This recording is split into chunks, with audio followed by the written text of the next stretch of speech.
Hi, and good evening, and welcome to Hanging with Howie, the absentee Howie edition.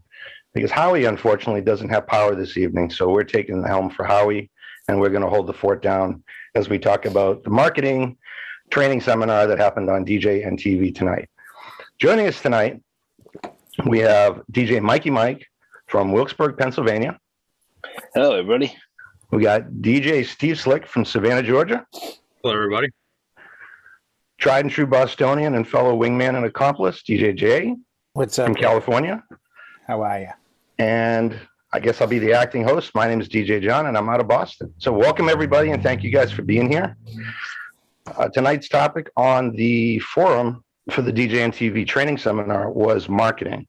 And it had a lot to do with the way we take the pictures, how we get the media from the events, and how we use that for our sales, our advertising, and our own purposes that we put on our websites or our Facebooks, Instagrams, TikToks, etc.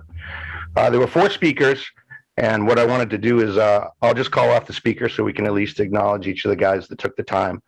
And I'm going to just mention a few of the hot points that they came up with, and I thought maybe we could just kind of talk if it's things that how we do them and if we do them the same or if we do them differently and what our thoughts were. So we'll lead right in here. So the first speaker was Carlos Ruiz, and he has his wife of a few years, he said, is his assistant, and she does a lot of the photography and video work for him so he can focus on the DJing.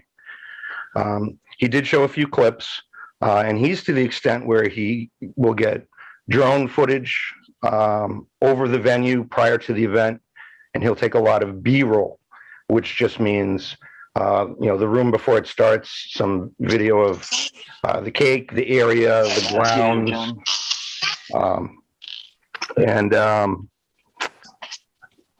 what he does is he takes the footage later, he brings it back home, and he edits it because he's shooting a lot of things with multicam. So he has different cameras, different angles. We'll show a section of the dance floor, and he'll do like a cutaway to the grounds and then come back to it. So for Carlos, I guess the question would be, how far do you take it with the video editing, and how much of that can you really use on your own websites? Who wants to lead off? Well, video editing, I use Wondershare, and I'm not into the drones or anything like that. Basically, I'll use my iPhone, or I bought a Sony ZV-1, which is great. It has a little tripod. You have a little remote. You take pictures. You shoot video. Awesome. With the iPhone, I use my DJI Osmo. Again, that's excellent for stabilization. It's a wonderful machine. They just came out with a new one that has an extension on it, so you can do more like with a selfie effect and stuff like that. For editing photos, I use Photoshop. Okay. And just a quick follow on that. Is that all you, or do you have someone with you that's shooting the video? Just me. Just you. So just solo up and you do it all by yourself? Yes. Okay. How about you, Steve? I've done a few things with, not too much video, more like progressional videos, pictures, so they just kind of collaborate together. But that's like old school way. But now I've also been working with like a photo director or video director that the Microsoft has on the actual computer. That's still working. Okay. What I thought was unique about what Carlos was going into this is that he didn't necessarily need the footage from the on-scene videographer because he was getting his own, which I thought was, brave considering, how much we have to do. Jay, what do you do for pictures and video? I've always had a difficult time, and I hope this doesn't fly in the face of what was said in general, but I've always had a tough time getting footage. There's a few photographers who've been very quick to respond and get me footage, but you do a wedding on a Friday and you send out an email on Monday and Thursday, and then you do another bank of weddings and you're kind of on to the next photographer. So I've been fortunate to work with some enough that they'll get me footage, but I'm not their biggest priority. So when it comes to like dance footage, I have to capture that myself. I've always worked solo, so I've always either relied on my phone, or for a very long time I used a flip, which I think Sony made. In fact, I did about 540 videos on YouTube with a flip cam. Just this tiny little, looks like a phone. And, you know, the quality wasn't amazing, but it got the point across, because I think people will forgive the quality if the action is great. The problem I always had with the quick cuts was just, I never seemed like it was in time. So I used to try to shoot the dance section as a mix, so you could physically see me mixing tracks. And that really got me a lot of work in respects to, oh, we've seen what you can do. I mean, now we have Twitch, so that's a little bit different. But I try not to be constantly on my phone at an event. And I've had some events that were mind-blowingly good, but they were so good and I was so in the moment, I couldn't take my phone out. And at the end of the night, I really regret not capturing it, but I don't regret doing what I did, if that makes sense. Because I think there's a point where, I used to yell at a couple of DJs who I will remain nameless, that they would be at an event posting on Facebook or, Twitter or Instagram constantly. And I'm just like, your clients are eventually going to ask you if you're DJing or just taking pictures. But, that was 5-6 years ago. I think it's different now. Sure. Well, there's a time and a place. If the couple wants to do that, that's their right. But us as hired help, so to speak, we should probably let them have first crack at it. And we'll let them look at the pictures later and let them decide what they'd like us to put up or what they'll allow us to put up. Well, I've never gotten, it's funny you bring that up. I know people that do like these signs and everything else that they're being filmed. I've never had a client come back to me and be like, we didn't like that photo, because I've always used what I thought was my best judgment to put everyone in a good light. Last night, as I told you guys before we went on air, I did a 21st birthday party. Well, the very end of the night, I played Surfer Girl by the Beach Boys, and the dad and daughter, it was her 21st birthday, just slow danced. And I took probably like 5 or 6 photos and some video, and I just sent it to the mom's phone. And I was like, you were out of the room. I thought you might like these. And she was really touched by that.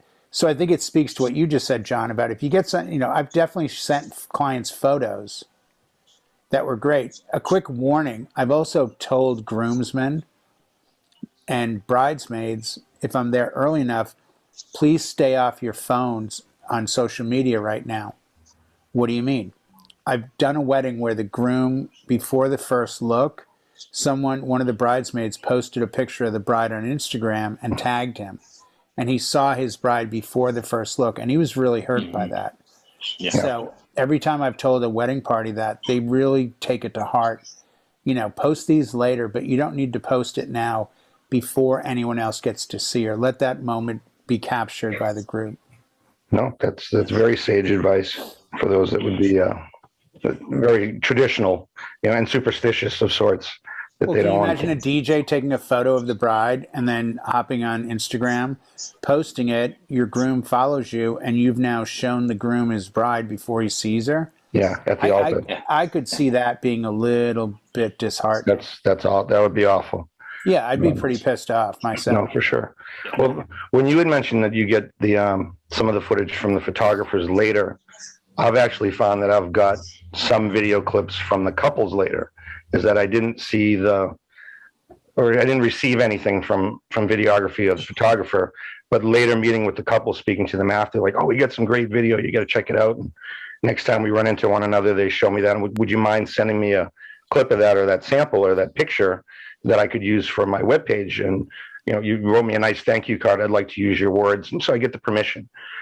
Sure. So then I'm allowed to have a photo and maybe a little blurb about them, which is, I think that's procedurally the right way to probably handle that. Well, and you've unraveled something on top of the topic is, do you promote following and having your clients follow you on social media? Mm-hmm. Because I never thought it was that important. And then I noticed clients following me automatically. So I started to follow my clients automatically because I realized it was good advertising, because they could see what I was doing outside of their event. And I would get comments like, I can't wait for our wedding. I just saw this photo. They look so happy. I'm so stoked you're our DJ. And you start to realize even the work you do at a different event can impact the events you haven't even done yet. Sure. Yes.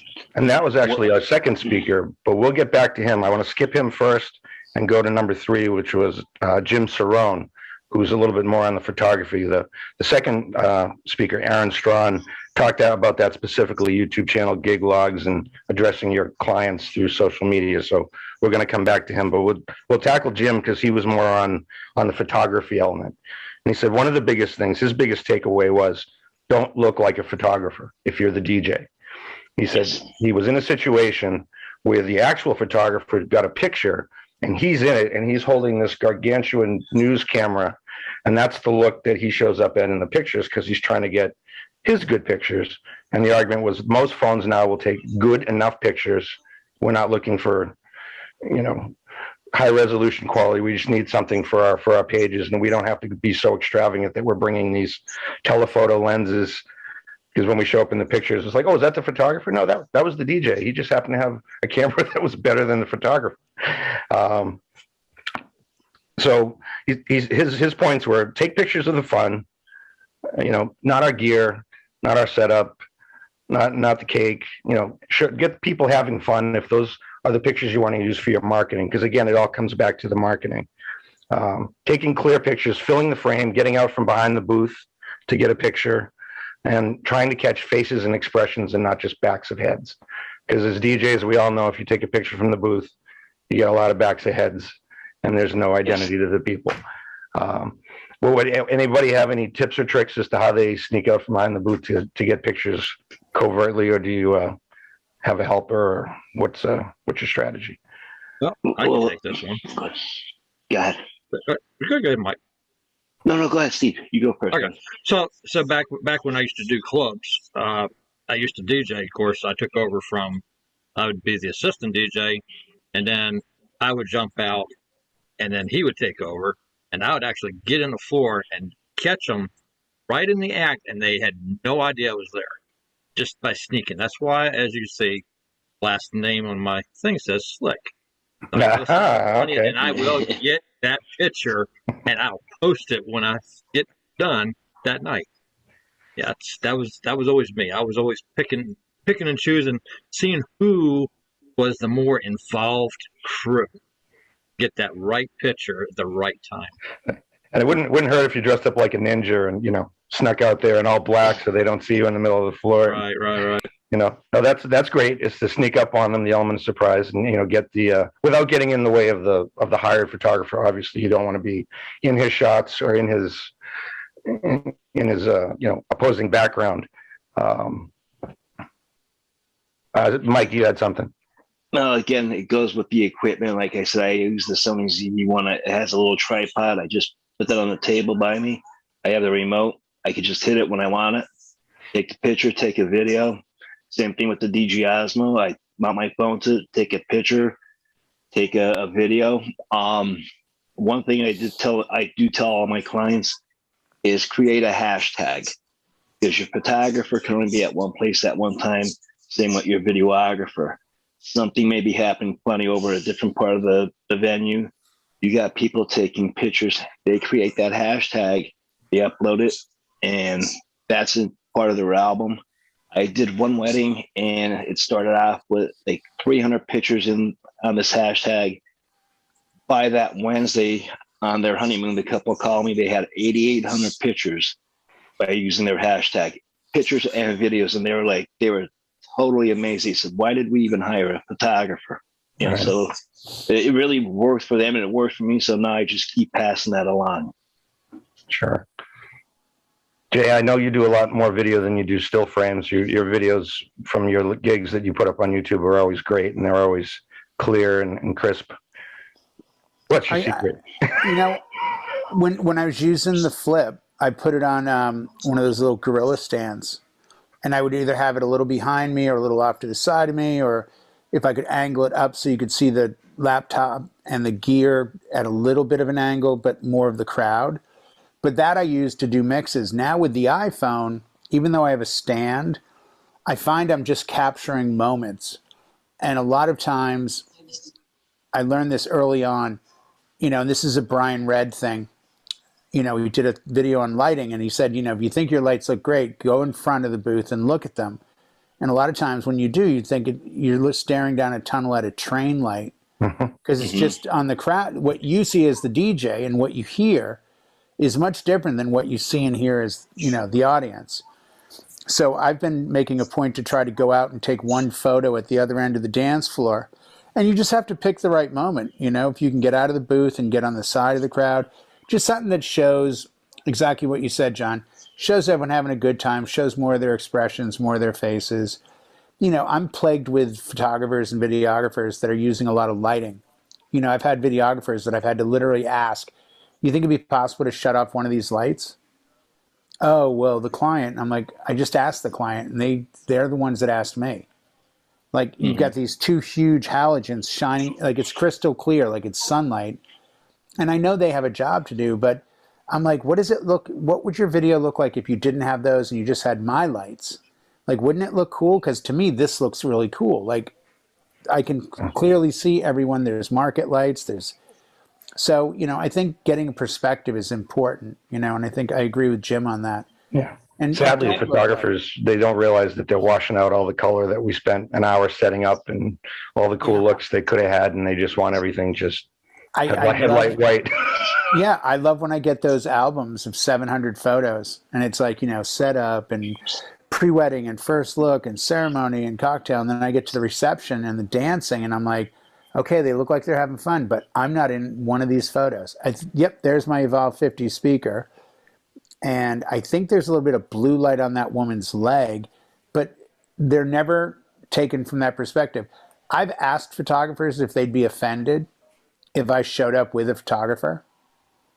And I've asked clients, and I always get kind of a weird answer from both. Like, why would you bring a photographer?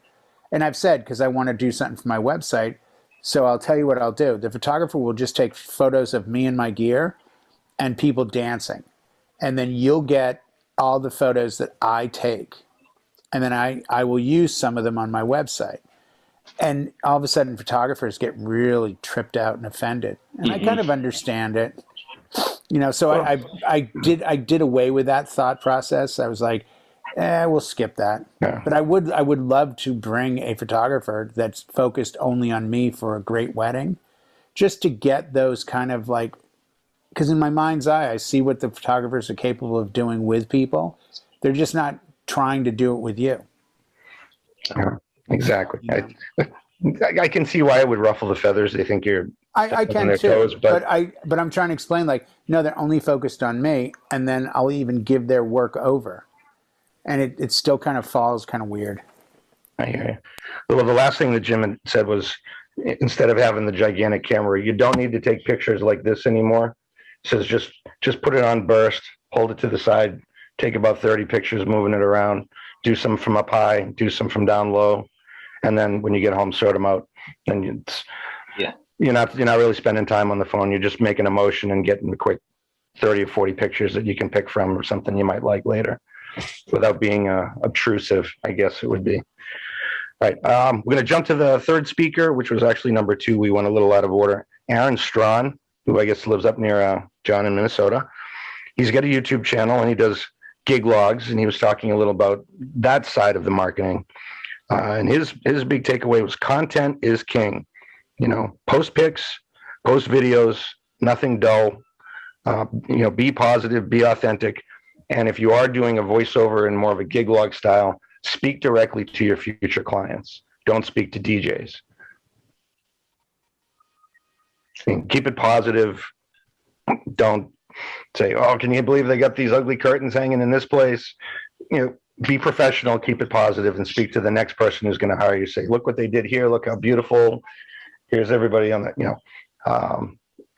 which I think we all pretty are. Jay, I think you're the only one out of us with the YouTube channel, and your stuff is always content driven and always pretty upbeat. Why don't you start us on this one? I think it's important. And when I first decided to start the YouTube channel, I wanted to do what I called gig logs. And I would start them off with like, hey, it's April 14th, 2022, and we're here at the beautiful Catamarina Hotel. We're set up today for a wedding. There's set up. This is what 100 people setup looks like. I'm going to be set up over there. And I'd be pointing while I'm filming. I was never on the film, but I would be pointing like, I'm going to be set up there. You've got this beautiful sweetheart table, your cake table. I'm going to be going outside in a little bit. I'll capture some of the ceremony, and then we'll come back in for the party. you know, if you have any questions, please submit them down here, you know, JJDJ for email. And then I would film the rest of it and try to put together a gig log of like, you know, 2 to 5 minutes, let's say. Okay. Would you be, you'd be already set up at that point, or would you be videoing the part where you're taking the gear? No, you know what? I don't get that part. I think that's for DJs to watch. I don't think clients give it, you know, and nor should they. Clients don't need to see how it's made.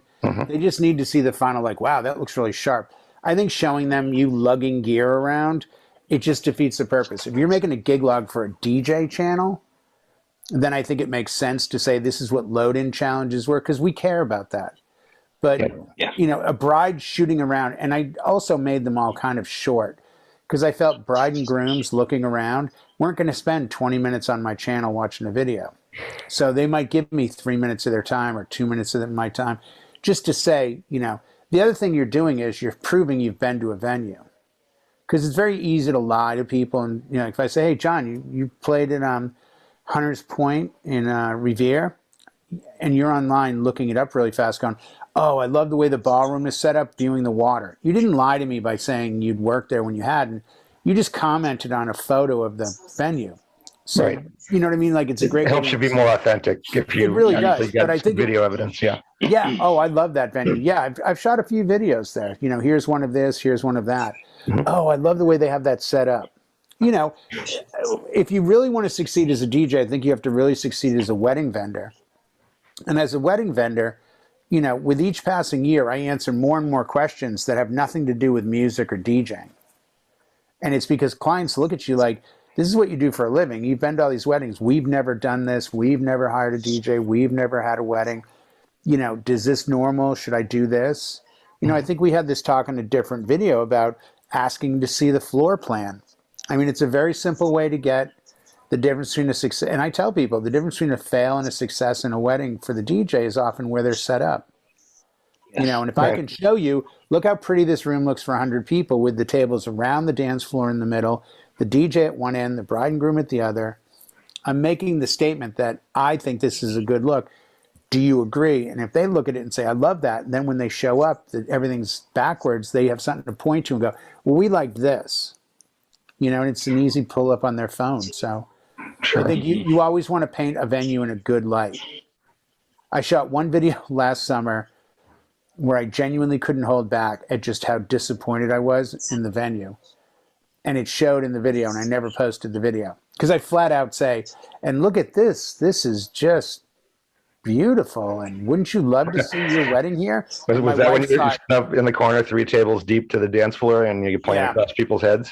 Well, and I was inside of like a small little shack thing, like I don't even know what it was, like winter window frames, and I showed it to Michelle, and she lasted 30 seconds. She goes, just delete it, you can't post this. They got a 2-wheeler and they move like the parking lot kiosk like over, and that's exactly what it was. Yeah. And I'm just like, wow, this is, if I don't, you know, I think I even commented, if I don't step on one of the rusty nails and need a tetanus shot, maybe these black widow spiders will jump up and attack. Oh, okay. So you're going hard on them. So. Oh, by the end of the video, I knew it wasn't going to make it.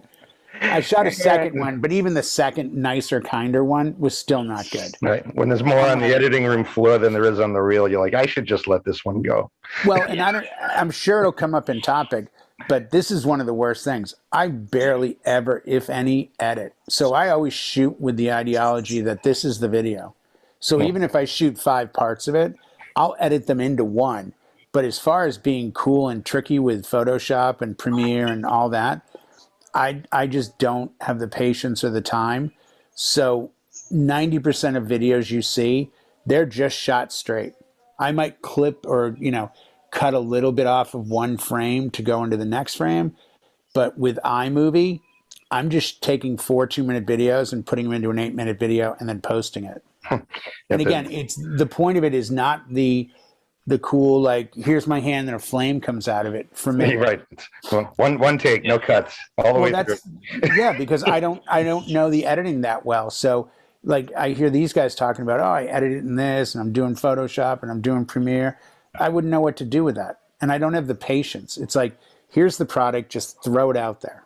You know, if it's terrible, yeah, I'd take it down. But That's the only way to consistently get a lot of content up, is just to shoot and then try to shoot good content. Well, sometimes, Jay, that raw video is better than going through and editing everything. I know, I can see why people like the edit channels, and I do too, and some of them are really cool and they're tricky. But it's sort of like whenever you have to smoke over the point, even a little bit, to me, you're missing the point. It's sort of like Exactly. the BSR approach of like, his video starts and it's him in a basement with vinyl. Like, here, okay, let's talk about this. You're not distracted by much of anything else. There isn't a cool like house track playing and the plane takes off in slow motion and lands in sped up motion, and I'm like, what in the heck does this have to do? I know you're going for an award, right, for the Academy. Yeah, I envy people motion that can do that. cinematography. Yeah, If I had the time, I'd learn how to do all that. But I just, yeah, you know, I just want to try to get in the moment, because I also realize how on fire people are the next day. Like if you're posting your April gig log in August, you know, you're going to get traction from some people. But if you're posting it the next day and hashtagging it, and it's coming off a hashtag from 24 hours ago, that's a big difference. that is a big difference. You know? Steve, anything on this? Any thoughts? I mean, it's very good pointers. I mean, Yeah. I kind of do that on my daily basis, what I do during the day, but I kind of do the same thing. Basically what Jay was saying is just run. Okay. Just run a couple of shots and then slam them together and off the way it goes. And he said just real quick, the last two things off Aaron that were really good. For your gig logs, it should be mostly about you and show you and your face and you and your booth. But for your advertising and your marketing purposes, brides don't want to see the DJ. They don't want to see our gear. They want to see the faces of the people in the crowd partying and having a good time, because that's what they identify with. And for also another good little snippet on that, if you're going to shoot a dance sequence, don't shoot longer than 30 seconds. Keep it short, keep it moving. They don't want to watch the entire performance. If you have multiple, cut them together and make a montage, 15 seconds, and call that your clip, your best of, so that people don't get bored, because people's attention spans, you know, what were we just talking about? Yeah, that. Well, you know, but you bring up the business of YouTube. The game is to try to hit 8 minutes, because the advertisements run differently at 8 minutes. There's a different profit base. So if you're trying to show me you had a great wedding yesterday and I see your video is 15 minutes long, unless there was some difficult challenge, or you're just literally showing me you getting out of bed, having breakfast, take a shower, get dressed, like that 15 minutes, like my last wedding video, the EDM one, I think is like 2.5 minutes long. There's like 7 songs in it, because I wanted to show this is what EDM sounds like and looks like. But also in the middle of it, there's a break with 3 or 4 songs that are like Run DMC and Flow Rider and all that, just to give that sense of like, oh, wow, okay, so he's all over the map with this. Right. But a video like that's for a future client, that wouldn't be for monetization. If you want to release the 8-minute video, then a DJ is going to watch that. But right, if you want to show that to someone that's going to book you 2.5 minutes in and out, what do you think? You know, right. Very much easier. I mean, I justify the channel and the camera. I paid $50 for the camera, and I can point to 10 weddings that have come to me and said, we saw your videos on YouTube. We want to talk about booking you. And they all booked.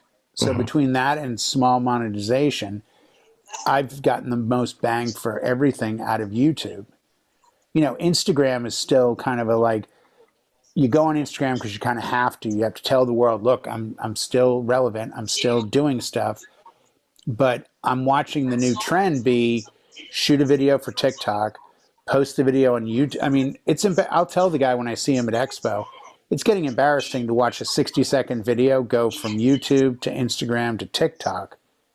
And it's the same video. Oh, the same content on all. Yeah. No, it's the same video, because what they're doing is they're trying to get across all the platforms, but they're just shooting the one video and then going from TikTok, having it look one way, moving it to Instagram Reel, then moving it over to YouTube, and it ends up on Facebook. Right. That's I get your logic, but if people see you on different platforms, they start to dismiss you. At least I do. Because it's like, why should I check you on any platform? I'll look at you for one platform, but the other ones I wash you out, because I know you're just posting the same thing over and over and over again. Well, That's a great lead in, Jay, to the last speaker, which was actually Jason Jani. And I swear he said the phrase TikTok about 35 times in the span of 30 minutes. He is all about it and all over it and said that is the next big thing. He even has, when he gets his video shot, he has it shot landscape and vertical so that he's got it in both formats. He'll you have to. 2 cameras going at the same time, so it's less in the conversion to reformat it to be this way or that way. Jason kind of went off on a little bit different in marketing. He was talking about his multi-op and creating branding for his DJs based on their personality and their style and how to advertise them independently, because each one of his people are very individual, very unique. So it's all under his brand, but this one specializes in quick mixes, and this one is the ace at wedding, and this guy's the super great MC. He got into the TikTok, and his whole big point was capture content and get everything. Assume the photographer is going to miss something, get as much as you can. He brings an MC, a DJ, someone that's doing pics in both formats, and a videographer to every event. So that's a team of 3 or 4 going out on every event. Can we, as single ops, all of us, justify the expense of having 2 other people at an event beginning to end for that sort of social media penetration? No, and I think he's trying to do what I just said about other DJs posting across platform. There's a lot to be said for TikTok. I've been on it for over a year, and it was huge a year ago, and it's even bigger now, and it's considered the only social media channel that people leave happy. Like, you don't go on Instagram and leave happy. You don't go on Facebook and leave happy. You genuinely go to TikTok, and you're hit with so much content so quickly that you do. You laugh, you cry. It's very engaging. I think the issue for DJs is where they're going to miss the mark, in my opinion, and this includes Jani, is you've got to find your niche on it and then stick to that. There are DJs there doing very well, like really well, but they're doing it by showing mashups, or they're doing it by showing like a packed floor. The problem will come when you see 100 of their videos and you look at the whole layout and they pretty much look like it's the same video 100 times. So I think it's going to be weird to tread in there. You know, I think you'll get responses, you'll get good views, and I agree, you have to shoot stuff landscape and vertical because the landscape just looks like crap when I've tried it. It looks terrible when you try to move it into TikTok. It becomes a small square. So I think you should think in your head, oh, this is a TikTok moment because it's the bride throwing the bouquet and maybe one of the girls falls down. That's a TikTok moment. You know, you having a full dance floor, unless you're in it, is a hard TikTok sell. So I think you need in your head to pick and choose. Like, you know, I've done it. I've put the same wedding on TikTok and YouTube and Instagram, and I had to shoot it differently. And I picked the moments. I picked one where I showed the bride and groom who were off the dance floor but dancing, and then went back to the packed dance floor. That was the TikTok video shot straight. Then it also became part of a sideways video that went into the YouTube one. So, you know, how much time in the day do you have? If you're gonna, Wait, that's a lot of hours. I don't have a crew. So I have to rely on the phone. I have to rely on my ability to figure out what's going to work. But I just think you got to be careful how you paint yourself. You know, if you're showing a big party and you're telling us, well, it takes 3 people to support me to do this big party, you know, does a client care? No, client doesn't care if you bring 33 people. They just want that result. So for that client, showing a CO2 gun going off and having a packed floor looks great. I see the same video and go, am I the only one that's watching a bride shoot the bridesmaid in the face with a CO2 gun? Like, and somebody should have read the manual. You know. But if you had a guy that you paid to be there to do that and make sure the bride couldn't get a hold of it, then you say, now it's all worth it in the end, and it was worth bringing this guy because he took pictures and he also helps me set up, break down, and other, you know, runs over and takes care of the photo booth, whatever else you know, right. You got your assistant. If you're going to sell if you're going to get cold sparklers, I highly would invest the time in doing TikTok, Instagram, and YouTube video, where you not only show how safe they are by putting a piece of paper over them, you have someone shoot you with your hand in them and then show how your hand didn't get burned, because that's the kind of reality that video can show in 60 seconds or 30 seconds. Like, take a dress and hold it over a cold spark, and then when you turn it off, the dress isn't on fire. I mean, that's where TikTok impact comes in. It seems most of TikTok has to conclude in like an aha moment or a laugh. There's got to be a twist, right? It's all you expect to the end, and then womp womp, something happens, right? And then that's the draw. That's why people will sit and watch 20 or 30 of these at a time about all different topics. So in our world, we just have to be creative. You know, you hit the button, the freight elevator doors open, and there's no elevator there. Wah, wah, you know. Yeah. This is just, that's going down. You throw the Aerosmith clip on it or something. Mikey, Mike, you think you'd pull a team together if you had to do all that type of video business? I'll tell you, you pull a team together. First of all, you have to have the money to hire these people to work for you. And in this area, northeastern Pennsylvania, they're very, very, I can't say tight with their money, but they're on a limited budget, and they just want to have a nice, beautiful wedding. They're not worried about what you're going to promote on your Facebook page, TikTok, or YouTube channel. Sure. They just want you as the DJ. Sure, I shoot videos and I take pictures. The only place I post them is on Facebook. And again, I use a hashtag, whatever they're using for that day, and go from there. And to hire a team, no, I'd rather just go through my stuff that I shot and upload it that way. Absolutely. I hear you, Mikey, because then it's the training of that team too all the time. You have to spend teaching them how to do all that stuff. Yes. Yes. How about you, Steve? Well, I guess I could have an assistant, but you know, that's money out of your pocket. But I mean, that does take away, you know, your zoning where you could actually do your event, stay in tune with the crowd. It does help out. Yeah, if they know what they're doing, I suppose there's a benefit to that. But your focus is to play the music and make everybody party and have a good time. And if you got to micromanage a team, then you know maybe you should be in the office and have a DJ go out and do the shows for you. I want hands on the wheels, you know, yes. and less time on cameras and less time wondering where my video guy is and things like that. And what type of video they shot, you know? Right, and then having the time to go through it the following day and then be a video editor. But I think all in all, with the four speakers, those were four great topics. They touched on a lot of great things, and just our thoughts on them, just to wrap it up for the show tonight. And our viewers, thank you to DJ Mikey Mike. Thank you, DJ Steve Slick. Thank you, DJ J. On behalf of Howie Darkstar, In the Dark, this is DJ John from Boston, signing out of Hanging with Howie. Thank you guys for watching.